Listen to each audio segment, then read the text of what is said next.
Commander HFY of the Galactic Council stared at the holographic display with growing unease.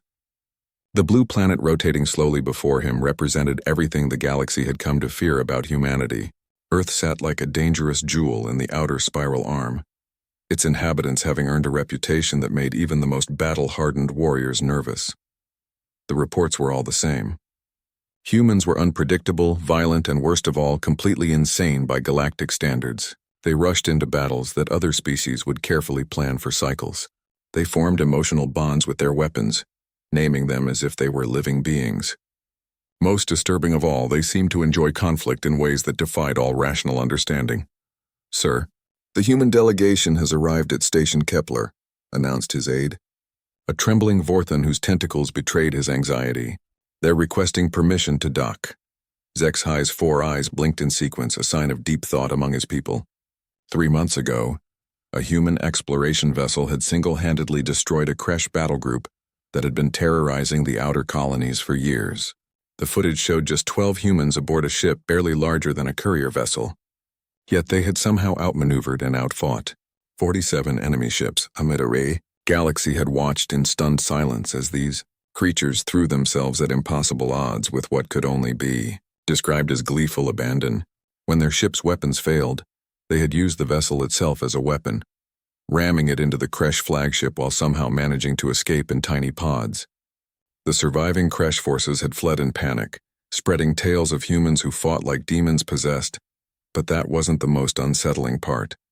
According to the debriefing reports, the humans had been laughing during the entire battle. Not the cold calculation of professional soldiers, but genuine amusement, as if the life or death struggle had been some kind of entertaining game. "Grant them docking permission," HFY finally said, though every instinct screamed against it. "But increase security protocols to maximum.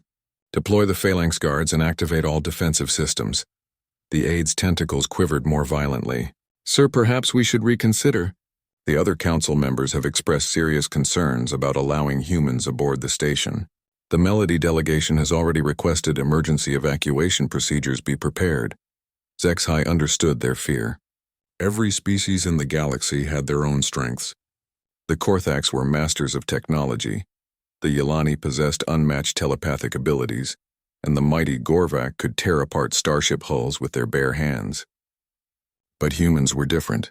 They possessed no single overwhelming advantage, yet somehow they had carved out a reputation as the most dangerous species anyone had encountered. The stories spread faster than their ships could travel. Humans who survived impossible injuries and kept fighting. Humans who turned routine negotiations into blood feuds over seemingly trivial matters. Humans who formed pack bonds so strong they would die for complete strangers of their own species. Most terrifying of all, humans who seemed to view certain death not as a deterrent, but as a challenge to be overcome. "The delegation will consist of only 3 individuals," HFY announced, reading from the incoming transmission. "Admiral Sarah Chen, Dr. Marcus Webb, and—" He paused, his translator struggling with the final name. "Someone called Sergeant Bear Thompson." The aide nearly dropped his datapad. "They're bringing a warrior called Bear?" "Sir, perhaps we should request they leave their weapons behind. According to their customs, asking a human to surrender their weapons is considered a grave insult," HFY replied grimly. "We'll have to trust in our defenses and hope they don't decide to test them." As he watched the human ship approach through the viewport, HFY couldn't shake the feeling that he was making a terrible mistake. The vessel itself looked wrong by galactic standards. Where other ships were sleek and efficient, the human craft appeared to have been built for punishment.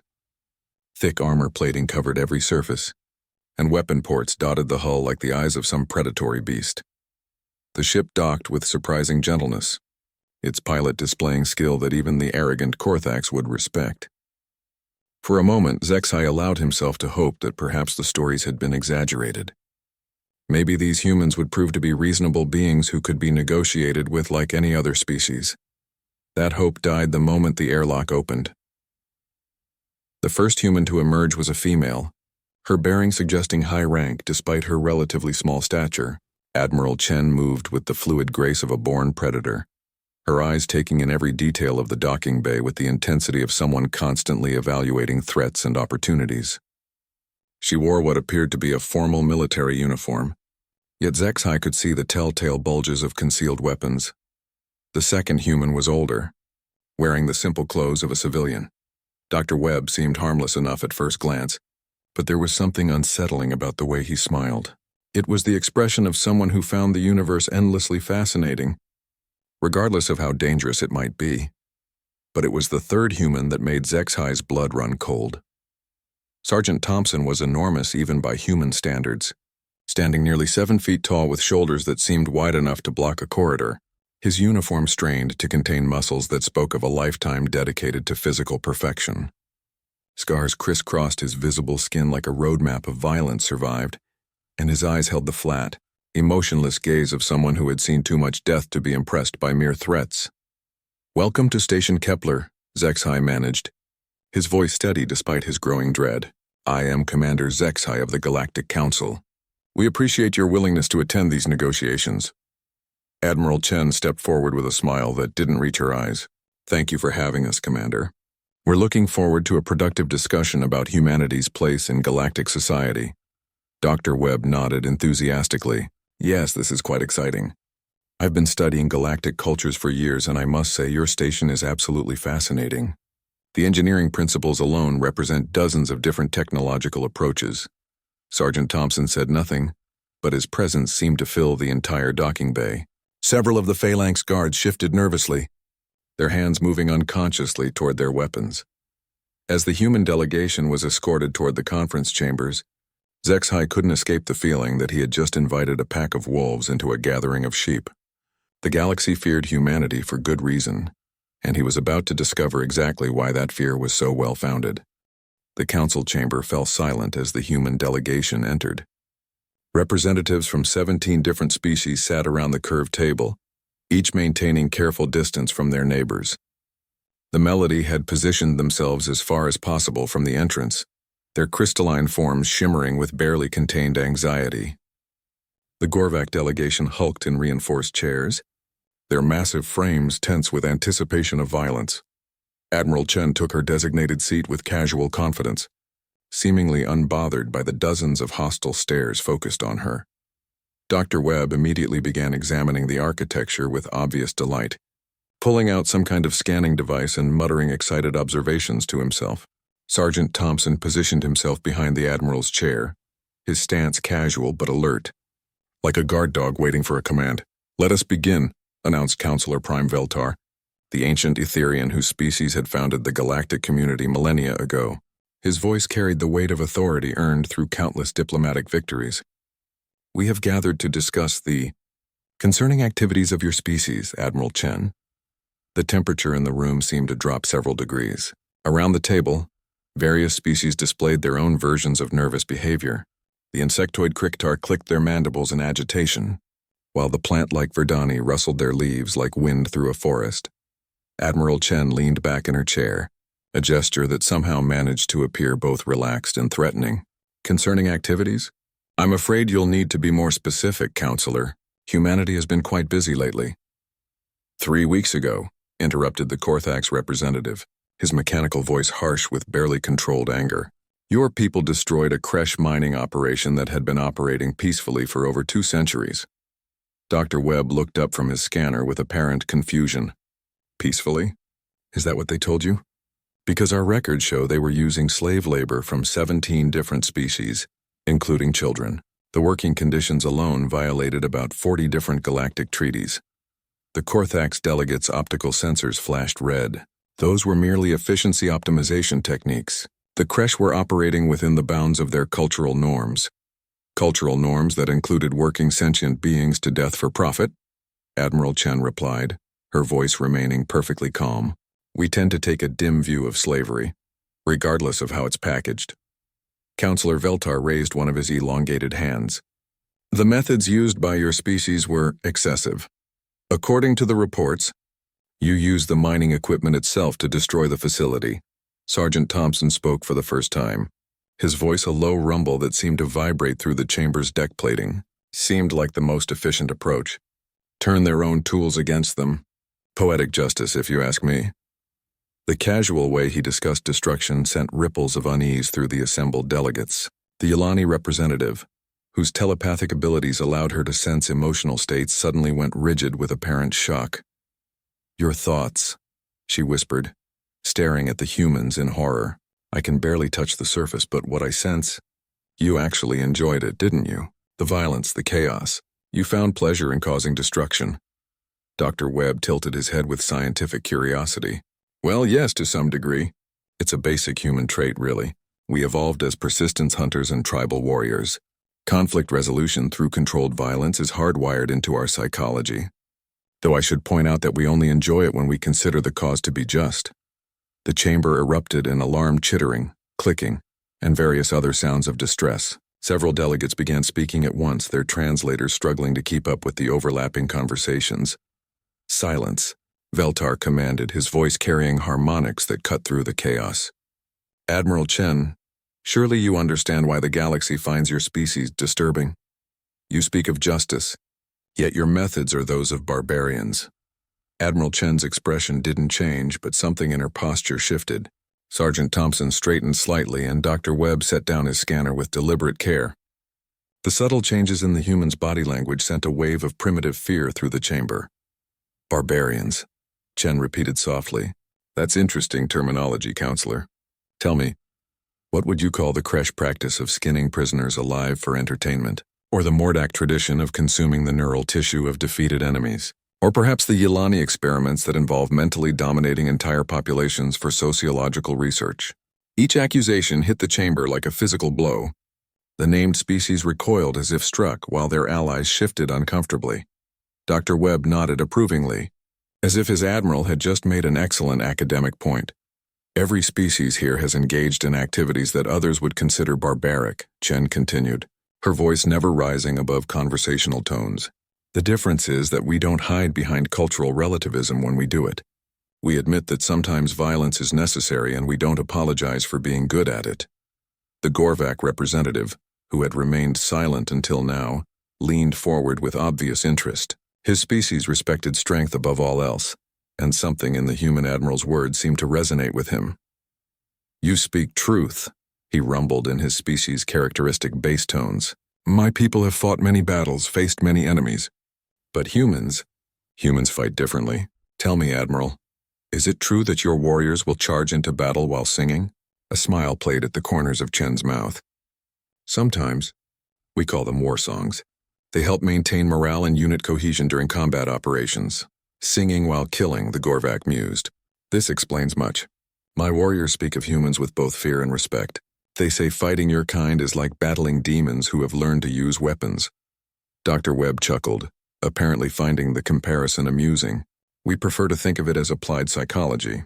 Human military doctrine emphasizes the importance of maintaining morale and aggression during combat. Music is simply one tool among many." The clinical way he discussed warfare seemed to disturb the other delegates even more than the earlier admissions of enjoying violence. The melody representative spoke up, her crystalline voice ringing with harmonics that conveyed deep distress. "You treat war like a science," she accused. "Like some kind of academic discipline to be studied and perfected." "Of course we do," Dr. Webb replied with evident surprise. "How else would you approach it? Throughout human history, those who studied warfare most effectively were the ones who survived to pass on their knowledge. We've had thousands of years to refine our understanding of conflict." Sergeant Thompson nodded approvingly. "Sun Tzu, Clausewitz, Rommel, MacArthur? We study the great military minds like other species study art or philosophy. War is human nature distilled to its purest form." The chamber fell into stunned silence. Around the table, representatives of species that had terrorized entire star systems were staring at three humans with something approaching awe. These weren't monsters or barbarians in the traditional sense. They were something far more frightening. Professionals who had turned violence into a refined art form. Counselor Veltar's ancient voice finally broke the silence. "And this is why the galaxy fears you. Not because you are savage, but because you are savage with purpose. You have made warfare into a philosophy, haven't you?" Admiral Chen's smile was sharp as a blade. "Counselor, you haven't seen anything yet. What you've witnessed so far is just regular humanity. Wait until you meet the special ones." The words hung in the air like a challenge. Every delegate in the chamber seemed to freeze simultaneously, processing the implications of what Admiral Chen had just said. The galaxy had spent months learning to fear regular humans, and now they were being told that worse existed. Counselor Veltar was the first to recover his composure. Special ones? Admiral, surely you don't mean to suggest that there are humans more dangerous than those we have already encountered? Dr. Webb burst into delighted laughter, the sound echoing strangely in the tense chamber. Oh my, you really don't understand, do you? The humans you've met so far are our diplomats, our scientists, our regular military personnel. We sent our most reasonable people to meet with you. The Korthax delegate's optical sensors flashed rapidly, processing this information at mechanical speeds. Define reasonable in this context, Doctor. Well, Webb replied with academic enthusiasm, they're the ones who can be trusted to follow orders, maintain discipline, and generally avoid starting interstellar incidents without proper authorization. They represent the civilized side of humanity. Sergeant Thompson let out a low chuckle that sounded like distant thunder. Doc's being modest. We sent the ones who know how to play nice with others. Back home, we've got types that make me look like a diplomat. The chamber erupted in alarmed chittering. The Yelani telepathic representative had gone pale, her usually luminous skin dimming to almost gray. I cannot fully penetrate your mental defenses, but the surface thoughts... You're not exaggerating, are you? There really are more dangerous humans than what we've seen. Admiral Chen nodded calmly. Oh yes, much more dangerous. Would you like to know about them? Without waiting for an answer, she activated a holographic projector.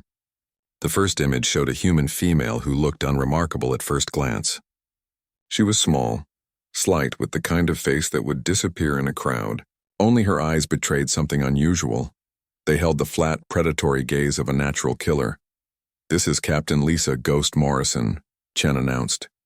Special Operations Psychological Warfare Division. She once infiltrated a Kresh fortress world by posing as a refugee. Over the course of 6 months, she systematically identified and eliminated the entire command structure of their planetary defense force. 47 confirmed kills, all made to look like accidents or natural causes. The image shifted to show security footage of the same woman walking through a crowded marketplace. To the casual observer, she appeared to be shopping. But Chen's commentary revealed a different story. She's marking targets here. See how she stops to examine that fruit stand. The vendor was a Kresh intelligence officer. He was found dead in his apartment 3 days later, apparently from a heart attack. The toxin she used was derived from local plant life and completely undetectable by conventional methods. Dr. Webb pointed enthusiastically at the display. The psychological aspect is fascinating. By making each death appear accidental, she created an atmosphere of paranoia among the survivors. The remaining Kresh commanders became so suspicious of each other that they effectively dismantled their own command structure. The Melody representative's crystalline form was practically vibrating with distress. She's a single individual. Surely one person cannot be that dangerous to an entire planetary defense system. The image changed to show a different human, this one a mountain of muscle and scars who made Sergeant Thompson look small by comparison. His uniform bore no insignia, but the way other soldiers moved around him suggested tremendous respect or fear. Master Chief Dmitry Volkov, Chen continued, also known as the Breaker. He specializes in what we call personal shock tactics. When conventional forces aren't enough, we send Volkov to resolve situations personally. The display showed combat footage that made several delegates look away in horror. Volkov moved through enemy positions like a force of nature, using strength and speed that seemed impossible even by human standards. What made it worse was his apparent enjoyment of the violence, laughing and shouting encouragement to his enemies even as he systematically destroyed them. That's inhuman, whispered the Gorvak representative, and coming from a species known for their physical prowess, the admission carried significant weight. Actually, it's very human, Dr. Webb corrected with clinical precision. Volkov represents the extreme end of our physical potential. Genetic optimization, surgical enhancement, psychological conditioning. We've learned to push our biology beyond its natural limits. He's essentially a living weapon designed specifically for close-quarters combat. Sergeant Thompson nodded approvingly, served with Volkov on the Titan operation, watched him tear apart a Kresh battle mech with his bare hands, kept the pilot's helmet as a trophy. The images continued, each more disturbing than the last. A human child who couldn't have been more than 12 years old, shown calmly assembling what appeared to be some kind of explosive device. a group of humans in civilian clothes who had somehow convinced an entire Mordak invasion fleet to surrender without firing a shot. An elderly human woman whose gentle smile couldn't hide the fact that she was apparently responsible for the complete economic collapse of 3 star systems. "These are our specialists," Admiral Chen explained matter-of-factly. "Each one represents a different aspect of human potential, pushed to its absolute limit. We have people who specialize in infiltration, others who focus on psychological manipulation, and some who are simply walking weapons of mass destruction." The Etherian counselor's ancient voice carried a tremor that spoke of genuine fear. "How many of these specialists does humanity possess?" Dr. Webb consulted his datapad with academic interest.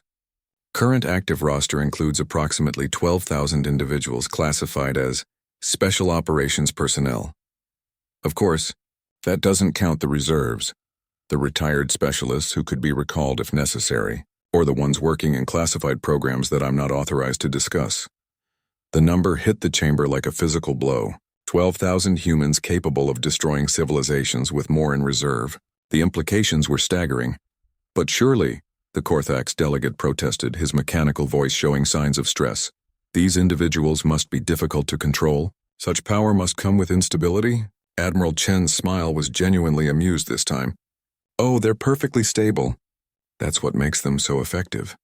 These aren't berserkers or madmen. They're highly trained professionals who genuinely enjoy their work. They follow orders, maintain operational security, and take pride in their craft." Sergeant Thompson leaned against the wall with casual confidence. "The scary part isn't that we have 12,000 specialists. The scary part is that we only need them for the really difficult jobs. For everything else, regular humans are more than sufficient." The chamber fell into absolute silence. Around the table, representatives of species that had conquered star systems and enslaved entire civilizations were contemplating the existence of beings that made their greatest warriors look like children playing at war. Finally, the Yolani representative spoke, her voice barely a whisper. "What could possibly require such dangerous specialists? What threats exist that normal military forces cannot handle?" Admiral Chen's expression grew serious for the first time since entering the chamber. "Counselor, there are things in this galaxy that make the Kresh look like harmless merchants. Ancient threats that sleep in the dark between stars. Entities that consider organic life to be little more than a temporary inconvenience. When those threats wake up, you're going to be very glad that humanity developed our specialists." The implication hung in the air like a sword waiting to fall.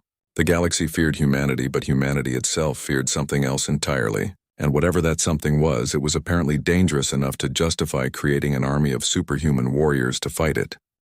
The emergency session had been called within hours of the first reports. Deep in the secured chambers beneath the Galactic Council headquarters, emergency protocols were being activated for the first time in over 3 centuries. The assembled delegates represented every major species in known space, and their faces showed a mixture of terror and disbelief. "The reports are confirmed," announced Intelligence Director Kexmoth, his normally steady voice cracking with strain. "Long-range sensors have detected massive energy signatures moving through the void sector. The signatures match records from the Archive Wars." A collective shudder ran through the chamber. The Archive Wars were legend, ancient history that most species preferred to forget. 3,000 years ago, something had emerged from the spaces between galaxies and systematically begun consuming entire star systems. The war had lasted 2 centuries and cost billions of lives before the threat had finally been driven back into the cosmic dark. Counselor Veltar's ancient form seemed to shrink into itself. "How many signatures have been detected?" 17 confirmed, Kexmoth replied grimly, possibly more obscured by interference. Each one appears to be roughly the size of a small moon, and they're heading directly for the galactic core. The Korthax delegate's optical sensors flashed rapidly as he processed this information. "Estimated time until they reach inhabited systems? 6 months, perhaps less." The chamber exploded into chaos. Representatives began shouting in dozens of different languages, their translators struggling to keep up with the overlapping conversations. Through it all, Admiral Chen sat quietly in her chair, apparently unmoved by the panic surrounding her. "Silence," Beltar commanded, his harmonics cutting through the noise. "We must coordinate our response. The combined fleets of all member species will be mobilized immediately." Emergency conscription protocols are authorized. That won't be enough, Chen said quietly, her words somehow carrying clearly through the chamber despite their low volume. Every eye turned toward the human. Admiral Dr. Webb had stopped his constant scanning and examination of the chamber's architecture, while Sergeant Thompson had straightened to full attention. "You speak as if you have experience with these entities," the Gorvac representative rumbled. "How could your young species know anything about threats from the void?" Chen stood slowly, her movement drawing the attention of every being in the chamber. "Because this isn't the first time they've come to this galaxy. The Archive Wars weren't 3,000 years ago. They were 3,007 years ago. We know because we were there." The statement hit the chamber like a physical blow. Dr. Webb nodded enthusiastically, pulling up holographic displays that showed star charts spanning impossible distances. "You have to understand," he explained with academic excitement. "Humanity didn't evolve in this galaxy. We're refugees from what you call the Void Sector. Our ancestors fled here when the Devourers consumed our original home galaxy. The implications were staggering. If the humans were speaking the truth, then their species had survived an encounter with the same entities that had nearly destroyed galactic civilization. More importantly, they had fought them before." "Impossible," the Etherian delegate whispered. "The travel times alone. No organic species could survive the journey between galaxies." Sergeant Thompson spoke up, his voice carrying the weight of terrible knowledge. "We didn't travel between galaxies, sir. We ran screaming across the cosmic void in generation ships, watching our entire civilization get consumed behind us. Took us 2,000 years to reach this galaxy, and we've spent every day since then preparing for their eventual arrival." Chen activated her own holographic display, showing images that made the assembled delegates recoil in horror. Massive geometric structures that hurt to look at directly, ships the size of planets, and worst of all, glimpses of the entities themselves. Beings of pure hunger that existed to consume all forms of organized matter and energy. "The Devourers don't negotiate," she explained matter-of-factly. "They don't communicate in any way we understand. They exist for one purpose, to consume entire galaxies and convert the matter into more of themselves. They're not evil in any sense we understand. They're more like a natural disaster with intelligence." Dr. Webb brought up tactical displays showing fleet movements and weapons systems. During the Archive Wars, this galaxy's combined forces managed to drive them back, but barely. The victory came at enormous cost and only succeeded because the Devourers weren't fully committed to the assault. "This time they are. How do you know this?" demanded the Yelani representative, her telepathic abilities apparently unable to penetrate the humans' mental defenses deeply enough to verify their claims. "Because we've been monitoring them for 3 millennia, Chen replied simply. "Hidden observation posts throughout the intergalactic void, quantum entanglement communication networks, deep space reconnaissance missions that last for centuries. We've watched them consume 17 galaxies while we prepared for their return." The casual way she discussed surveillance operations spanning thousands of years sent chills through the chamber. The technology required for such monitoring was beyond anything the galactic community possessed. "The specialists you showed us earlier," Veltar said slowly, understanding beginning to dawn in his ancient voice. "They weren't trained to fight other organic species, were they?" Admiral Chen's smile was sharp and cold. "The Kresh, the Mordak, even the most dangerous pirates in known space, they're just training exercises. Every human military doctrine, every special operations program, every weapon system we've developed has been designed with one purpose in mind: killing Devourers." Sergeant Thompson pulled up a new display showing human military formations that looked unlike anything the galactic community had ever seen. Instead of the neat, orderly arrangements favored by most species, human forces were organized into chaotic, overlapping patterns that seemed to prioritize flexibility and redundancy over traditional tactical efficiency. "Standard galactic military doctrine won't work against them," he explained grimly. "They adapt too quickly, learn too fast. You need forces that can change tactics mid-battle, soldiers who can think creatively under pressure, and weapons that can be used in ways their designers never intended." Dr. Webb nodded enthusiastically. "It's why human psychology evolved the way it did. Our ancestors who survived the consumption of our home galaxy were the ones who could adapt fastest, think most creatively, and fight most effectively against impossible odds. We've spent 3,000 years breeding those traits into our entire species. The revelation recontextualized everything the galactic community thought they knew about humanity. Their apparent insanity wasn't random violence, it was the result of millennia of evolutionary pressure designed to produce the perfect anti-devourer fighting. Force, your special operations personnel, the Korthax delegate said slowly. They're not just enhanced humans, are they? Chen shook her head. They're the culmination of 3,000 years of genetic optimization, cybernetic enhancement, and psychological conditioning. Each one represents the absolute peak of what our species can achieve when focused on a single goal: survival against the devourers. And there are 12,000 of them, Feltar whispered. 12,000 active, Chen corrected. We have approximately 50,000 in various stages of training or enhancement, and another 100,000 veterans who could be recalled if necessary. Every human settlement has at least one specialist assigned to it, and our major colonies have entire teams. The numbers were staggering. The galactic community was realizing that they had been sharing space with what amounted to the largest and most sophisticated military force in known history, disguised as a relatively small collection of human colonies. Why didn't you tell us? The Melody representative asked, her crystalline voice ringing with harmonics of betrayal and confusion. Dr. Webb looked genuinely surprised by the question. We tried to. Every time we requested audience with the Galactic Council, we were told that humanity needed to prove itself worthy of consideration. So we did. We fought your pirates, defeated your criminals, and demonstrated our capabilities. We thought you understood what we were preparing for. Admiral Chen's expression grew grim. The galaxy feared humanity, and you were right to do so, but you feared us for the wrong reasons. We're not dangerous because we're violent.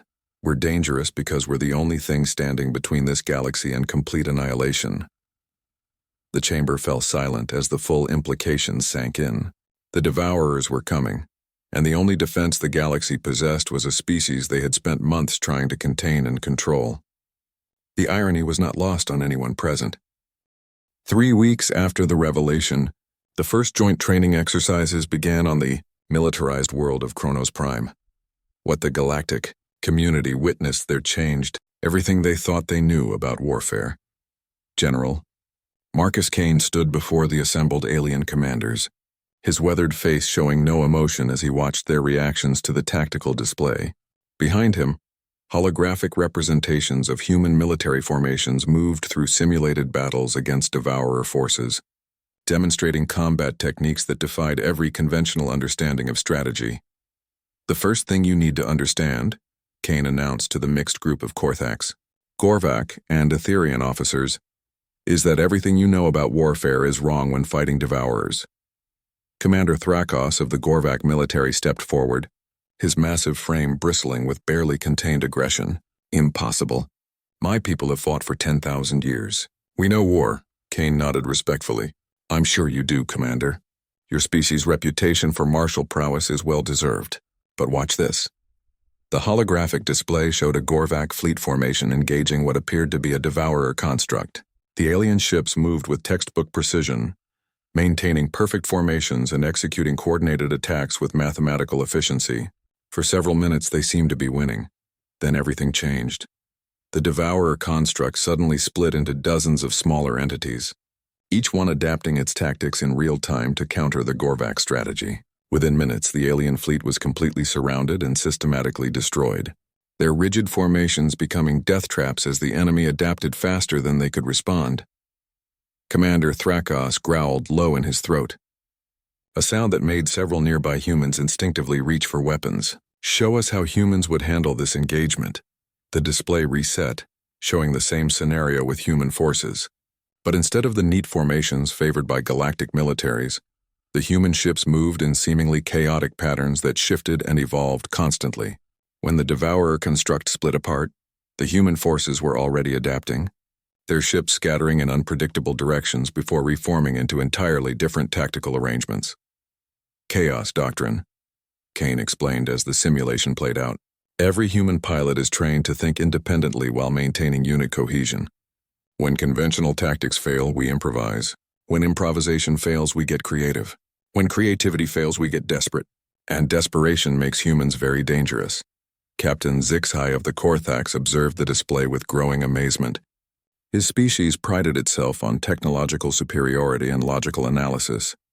But the human tactics seemed to operate on principles that defied rational explanation. "Your formations appear random," he announced, his mechanical voice betraying confusion. "There is no logical pattern to your ship movements." "Exactly," Kane replied with a grim smile. "Randomness is one of our greatest tactical advantages. The Devourers can adapt to any pattern, counter any strategy, overcome any defense, as long as they can predict what you're going to do. But they have trouble adapting to pure chaos." Dr. Webb, who had been observing the training exercises with his usual enthusiasm, pulled up additional displays showing human psychological profiles. "It's why we developed the way we did. 3,000 years of genetic selection favoring individuals who could think unpredictably under pressure. Most species evolved toward logical, efficient thought patterns. We evolved toward creative insanity." The alien officers exchanged glances that spoke volumes about their growing unease. They were beginning to understand that human military doctrine wasn't just different, it was fundamentally alien to how other species approached warfare. "Show them the redemption protocol," suggested a new voice from the back of the briefing room. Every human in the chamber suddenly went very still. Kane's expression grew grim, while Dr. Webb actually stopped his constant note-taking for the first time since the exercises had begun. "Are you sure that's wise, Colonel Morrison?" Kane asked carefully.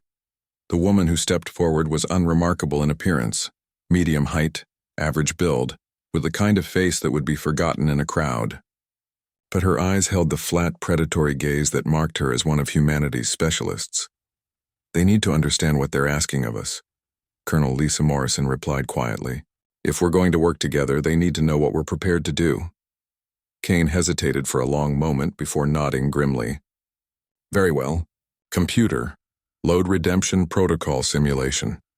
The holographic display shifted to show a different scenario. A human colony world under siege by Devourer forces. Its orbital defenses overwhelmed and enemy constructs already making planetfall. Standard evacuation procedures had failed and the civilian population was trapped. "This simulation is based on actual events from our home galaxy," Morrison explained, her voice carrying no emotion whatsoever. "Colony world harmony. Population 8 million. Devourer assault force, size unknown. No possibility of evacuation or reinforcement." The alien officers watched in growing horror as the simulation showed human defenders implementing what they assumed would be a last-ditch defense of the colony. But instead of fighting to protect the civilians, the human forces began systematically destroying the planet's infrastructure. "What are they doing?" whispered Commander Thrakos, his warrior's instincts recoiling from what he was seeing. "Redemption protocol," Morrison replied flatly. "When a world cannot be saved, we ensure that the Devourers gain nothing from its consumption. Every power plant, every industrial facility, every piece of useful infrastructure is destroyed. The planetary crust is fractured with nuclear charges. The atmosphere is poisoned with engineered toxins. And the orbital space is seeded with delayed activation weapons designed to damage any Devourer constructs that approach." The simulation showed the final phase of the protocol. As Devourer forces closed in on the remaining population centers, the human defenders triggered a series of massive explosions that literally cracked the planet's surface. What had been a thriving world became a radioactive wasteland unsuitable for Devourer consumption. "The civilian population," the Etherian delegate whispered in horror. "What happened to the civilians?" Morrison's expression didn't change. "They volunteered for the protocol. 8 million human beings chose to deny the enemy their resources rather than allow themselves to be consumed. The colony's children sang as the charges detonated. The silence that followed was deafening. Even the hardened Gorvak warriors looked shaken by the implications of what they had witnessed. "That's why the galaxy should fear us," Colonel Morrison continued in the same emotionless tone. "Not because we're violent, not because we're unpredictable, but because we're willing to do things that other species consider unthinkable. We'll sacrifice everything to win, including ourselves." Dr. Webb nodded thoughtfully. "It's the ultimate expression of human psychology. When faced with impossible odds, we don't surrender or accept defeat. We find ways to make our destruction so costly that our enemies regret attacking us in the first place." General Kane stepped forward, his voice carrying the weight of terrible experience. The Devourers consumed 43 human worlds before we perfected the Redemption Protocol. After that, they learned to avoid human colonies entirely. They couldn't adapt to an enemy that considered mutual annihilation to be an acceptable outcome. Commander Thrakos straightened to his full impressive height, but his voice carried a note of something that might have been respect. And you would ask your own people to do this? To die rather than be defeated? We don't ask, Morrison replied simply. We volunteer. Every human settlement has Redemption Protocol volunteers, people who have sworn to trigger the charges if necessary. Parents volunteer to ensure their children won't be consumed. Children volunteer to ensure their world won't fall intact. The alien officers stared at the humans in the briefing room with a mixture of awe and terror. They were beginning to understand that they hadn't just allied with dangerous warriors. They had allied with an entire species that considered extinction preferable to defeat. This is why we have specialists, Kane concluded grimly. Because sometimes winning requires people who can make impossible choices. And sometimes the only way to save a galaxy is to be willing to destroy everything you're trying to protect. The first Devourer construct entered the Outer Rim exactly 4 months and 6 days after the initial detection. It emerged from the intergalactic void like a geometric nightmare, its crystalline structure spanning nearly 50 kilometers and radiating energy signatures that made sensor operators across 3 star systems physically ill just from looking at the readings. Admiral Chen stood on the bridge of the human dreadnought Indomitable, watching the tactical displays with the calm expression of someone who had been preparing for this moment her entire life. Around her, the combined fleets of 17 different species held position in a defensive formation that stretched across an entire solar system.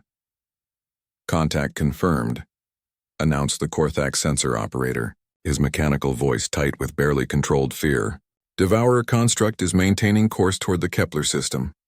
Estimated arrival in 36 hours. The bridge fell silent except for the quiet hum of life support systems. Through the viewports, the assembled fleet looked impressive. Over 3,000 ships representing the combined military might of galactic civilization. But everyone present knew the stories from the archive wars. The last time the galaxy had faced a single Devourer construct, it had taken the sacrifice of an entire Etherian battle fleet just to slow it down. Admiral, came a voice from the communication station. We're receiving requests for tactical coordination from the alien fleet commanders. They want to know what formation to assume. Chen smiled grimly. Tell them to stay flexible and follow our lead. And remind them that everything they think they know about space combat is about to become irrelevant. As if summoned by her words, the tactical display suddenly erupted with new contacts. The single Devourer construct was splitting apart, each fragment growing rapidly as it consumed cosmic debris and transformed it into more of itself. Within minutes, what had been one target became hundreds. Initiating Chaos Protocol, Chen announced calmly. All human units assume Random Dispersal Pattern 7. Alien units maintain formation but prepare for rapid redeployment. The human portion of the fleet immediately broke apart, their ships scattering in patterns that looked completely random to outside observers. But there was method to the madness. Each ship was programmed with dozens of possible positions, and their movements were coordinated through quantum-encrypted communications that changed frequency every few seconds. What are they doing? Demanded Commander Thrakos from his flagship, watching the human ships spread across the solar system like seeds scattered by the wind. Being unpredictable, replied Dr. Webb from his position aboard the command vessel. The Devourers will analyze our initial formation and develop counter-tactics, but they can't counter what they can't predict. The first engagement began 18 hours later, when the leading edge of Devourer fragments encountered the outermost human patrol vessels. What followed defied every conventional understanding of space warfare. Instead of engaging the enemy directly, the human ships seemed to flee in panic, retreating deeper into the solar system while sending distress signals. The Devourer fragments pursued eagerly, their adaptive intelligence interpreting the retreat as evidence of inferior military capability. It was exactly what the humans had hoped for. Now, Chen said quietly, the fleeing human ships suddenly reversed course, but instead of engaging the enemy, they fired their weapons at empty space. For a moment it looked like panic fire from desperate crews. Then the hidden weapons platforms activated. During the months of preparation, human engineering teams had seeded the entire Kepler system with camouflaged weapon systems. Not just conventional military hardware, but improvised devices that turned asteroids into kinetic weapons, solar collection arrays into directed energy beams, and even the system's gas giant into a massive electromagnetic pulse generator. The Devourer fragments found themselves caught in a crossfire from weapons that weren't supposed to exist, fired by targeting systems that use principles of chaos mathematics to ensure that no two shots followed the same trajectory. The enemy's adaptive intelligence, evolved to counter logical military tactics, struggled to find patterns in what appeared to be pure randomness. Human vessels, came an urgent transmission from the Gorvat commander. Your tactics make no sense. You are wasting ammunition on empty space while the enemy advances. Trust the process, replied Colonel Morrison from her stealth frigate, which had somehow materialized behind a cluster of Devourer fragments without being detected. We're not fighting them the way they expect to be fought. The battle continued for 6 hours, with human forces seeming to retreat and regroup constantly, while the alien fleets maintained more traditional defensive positions. To outside observers, it looked like humanity was losing badly. Their ships scattered and disorganized, while the Devourers methodically advanced through the system. Then the trap sprang. Every human retreat had been carefully planned to lure Devourer fragments into specific positions throughout the solar system. When enough of them had been drawn into the web, the humans triggered their masterstroke. The gas giant's magnetic field suddenly reversed polarity, creating a massive electromagnetic pulse that disrupted Devourer coordination across the entire system. Simultaneously, hundreds of hidden nuclear charges detonated throughout the asteroid belt, creating a debris field that moved with precisely calculated trajectories. And finally, every human ship in the system opened fire at once, their weapons aimed not at individual targets but at specific points in space where their targeting computers predicted enemy fragments would be forced to move. The result was devastating. Caught off guard by tactics that made no logical sense, the Devourer fragments found themselves trapped in a kill zone where every escape route led through concentrated fire from weapons they hadn't even known existed. Impossible, whispered the Etherian fleet commander, watching as Devourer constructs that should have been indestructible began breaking apart under the coordinated assault. How did they predict the enemy's movements? Dr. Webb's voice carried across the communication channel with obvious excitement. We didn't predict their movements, we forced them. Every human retreat was designed to channel the enemy into specific areas. Every weapon placement was calculated to create overlapping fields of fire. We turned the entire solar system into a weapon. But even as the immediate threat was contained, new contacts appeared on the long-range sensors. The destruction of the first Devourer force had been detected by their larger fleet, and reinforcements were already en route. Dozens of constructs, each one larger and more dangerous than the first. Admiral Chen studied the tactical displays with calm professionalism. Phase 1 complete. All units prepare for Phase 2 implementation. Phase 2? Asked Commander Thrakos nervously. What is Phase 2? Chen's smile was sharp as a blade. Now we show them what our specialists can really do. Across the fleet, hidden compartments opened on human vessels. Cargo bays that had appeared to contain supplies revealed specialized equipment that hurt to look at directly. Medical bays activated enhancement systems that would have been considered torture devices by any other species. And in the deepest sections of the command ships, cryogenic pods began their awakening cycles. The specialists were about to join the battle. Admiral, came a new voice over the communication system, calm and emotionless in a way that made even hardened veterans nervous. This is Team 7, we're ready for deployment. Chen nodded grimly. Understood, Team 7. You are authorized for unrestricted operations. Remember, no prisoners, no mercy, no retreat. Show the galaxy what humanity is truly capable of. Copy that, Admiral. It's been a long time since we've had a proper fight. The response carried an undertone of anticipation that sent chills through every non-human on the bridge. Across the fleet, alien crews watched in fascination and horror as human vessels began launching objects that were too small to be conventional spacecraft, but too large to be standard missiles. They were deployment pods, each one containing a single human specialist equipped with technology that pushed the boundaries of what organic beings should be able to survive. And as the pods streaked toward the incoming Devourer fleet, their occupants were already beginning to change, their enhanced biology adapting for the kind of warfare that existed beyond the understanding of civilized species. The galaxy was about to learn why humanity had never lost a war against the Devourers. The deployment pod struck the leading Devourer constructs like meteors of pure violence. What emerged from them defied every understanding of what organic beings should be capable of surviving, let alone accomplishing. Master Chief Dmitry Volkov's pod had buried itself 3 kilometers deep into the crystalline structure of a Devourer construct the size of a city.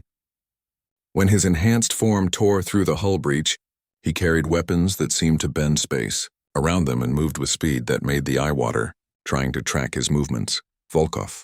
To Fleet Command. His voice crackled across the communication network, calm despite the sound of structural collapse in the background. I'm inside the primary construct. Beginning surgical dismantlement. Through the tactical feeds, the alien fleet commanders watched in stunned silence as a single human being fought his way through the interior of a Devourer construct that should have been physically impossible for any organic creature to survive inside. The environment was a toxic mix of exotic radiation, zero atmosphere, and gravitational fields that shifted randomly as the construct adapted its internal structure. Volkov moved through it all like he was taking a casual walk. How is he surviving in there? Demanded the Korthax fleet commander, his optical sensors flashing in distress as they tracked the human's progress through the construct's interior. Dr. Webb's voice carried across the channel with academic fascination. Genetic optimization, cybernetic enhancement, and 3,000 years of evolutionary pressure. Master Chief Volkov isn't entirely organic anymore. His bones are laced with quantum-stable materials. His blood carries nanoscale repair systems, and his nervous system operates on principles that would be considered impossible by conventional biology. The display showed Volkov reaching what appeared to be the construct's central processing core. Instead of trying to destroy it with conventional weapons, he began physically tearing it apart with his bare hands, his enhanced strength allowing him to rip through materials that should have been harder than diamond. But he wasn't alone. Across the Devourer fleet, other specialists were conducting their own operations with equal impossible efficiency.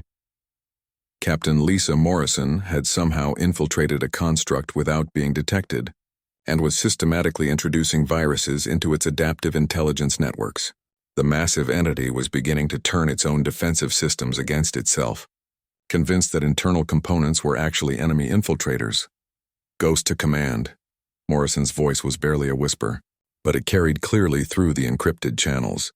I've convinced this one that it's been infected by hostile code. It's performing emergency purges of its own systems. Estimate complete self-destruction in 20 minutes. Dr. Sarah Kim, humanity's leading specialist in exotic physics, had deployed directly into the space between 2 Devourer constructs and was doing something that made the sensor operators physically nauseous to observe. Reality itself seemed to be bending around her position, creating spatial distortions that trapped the massive entities in recursive loops of folded spacetime. Physics still worked the same way. Her voice carried an undertone of manic enthusiasm that worried even her fellow specialists.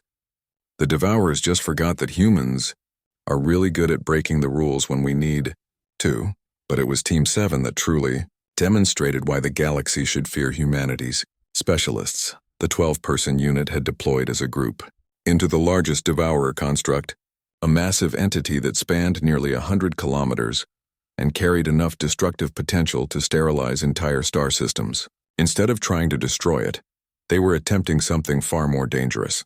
Team 7 to all units, came the calm voice of their leader, a woman whose personnel file was so classified that even Admiral Chen didn't have complete access to it. We're implementing conversion protocol. All friendly units maintain minimum safe distance of 50,000 kilometers. The alien fleet commanders exchanged alarmed glances. None of them had heard of conversion protocol, but the fact that it required such an extensive safety perimeter suggested something truly dangerous was about to happen.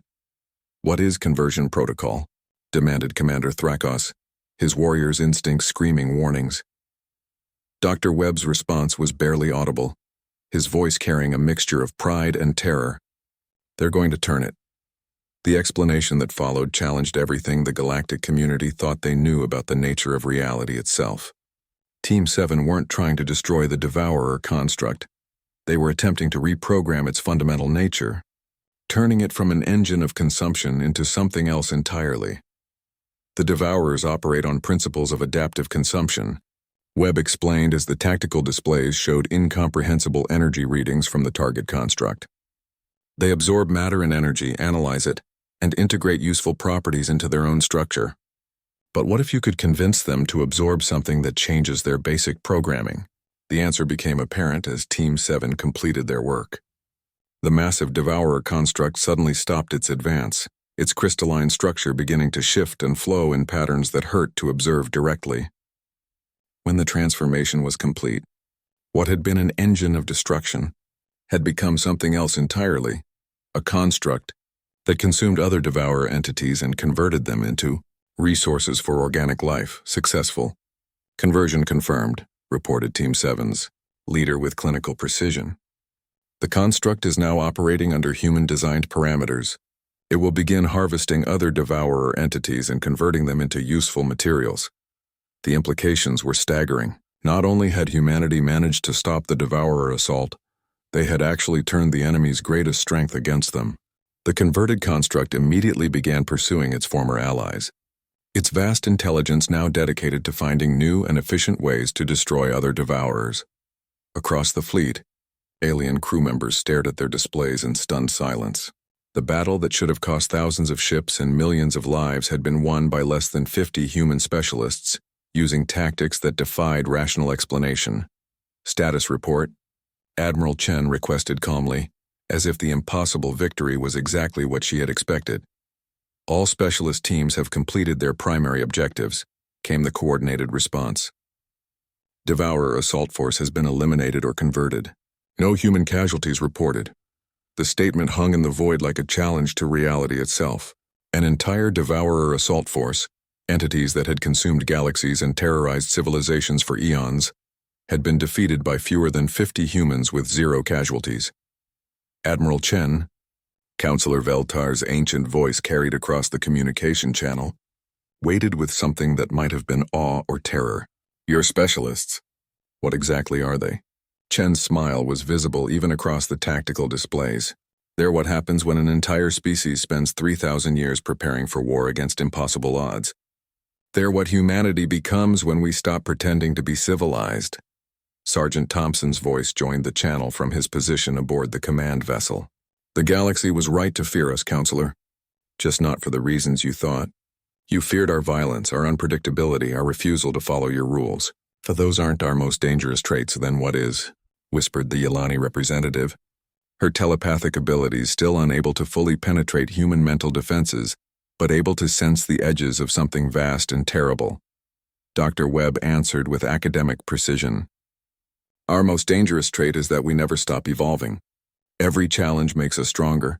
Every enemy teaches us new ways to fight. Every defeat shows us how to ensure it never happens again. We don't just adapt to threats, we become better than the threats that created us.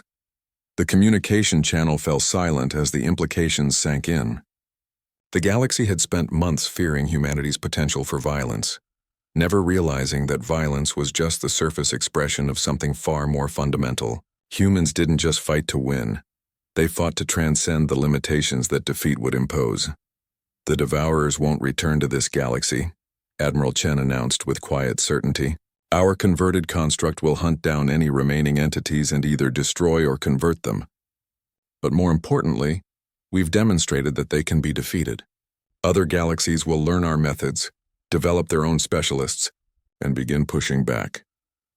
Commander Thrakos spoke for all the alien representatives when he asked the question that hung in the void between them. And what happens to us? To the galaxy? Now that we know what you're truly capable of? Chen's expression softened slightly, showing a glimpse of the human being beneath the military commander. The same thing that's always been happening, Commander. We continue to coexist, to trade, to learn from each other. The only difference is that now you understand why we've always been willing to stand between the galaxy and the things that lurk in the dark. Because you're not just humanity's protectors, Feltar said slowly, understanding beginning to dawn in his ancient consciousness. Your evolution's answer to the question of what happens when an entire species refuses to accept extinction. Exactly, Chen replied with a smile that held genuine warmth for the first time.